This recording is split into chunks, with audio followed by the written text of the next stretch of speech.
Dalam rangka pembukaan perayaan HUT ke-73 Kemerdekaan Republik Indonesia, Pemkab Tabanan berpartisipasi dalam pemecahan Guinness World Record The Largest Poco-Poco Dance 2018 yang dilaksanakan serentak di seluruh Indonesia di lapangan Alit Saputra Tabanan. Kegiatan dihadiri dan dibuka Wakil Bupati Tabanan Iko Manggede Sanjaya. Pembukaan ditandai dengan pelepasan balon udara seusai senam.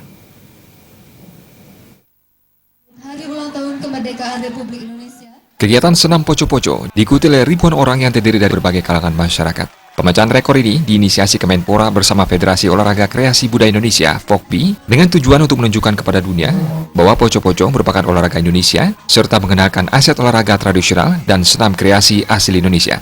Pemecahan rekor ini serentak diselenggarakan 5 Agustus 2018 di seluruh Indonesia.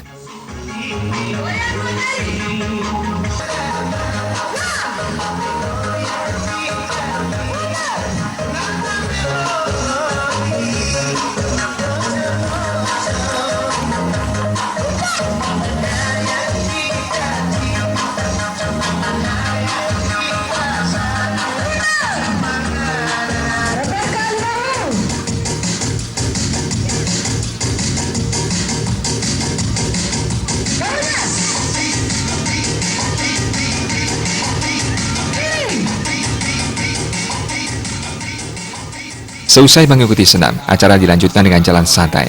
Para peserta jalan santai akan berjalan melewati beberapa rute yang dimulai dari start di Jalan Patimura, menuju Jalan Hasanuddin, Jalan Diponegoro hingga kembali ke finish di Jalan Patimura.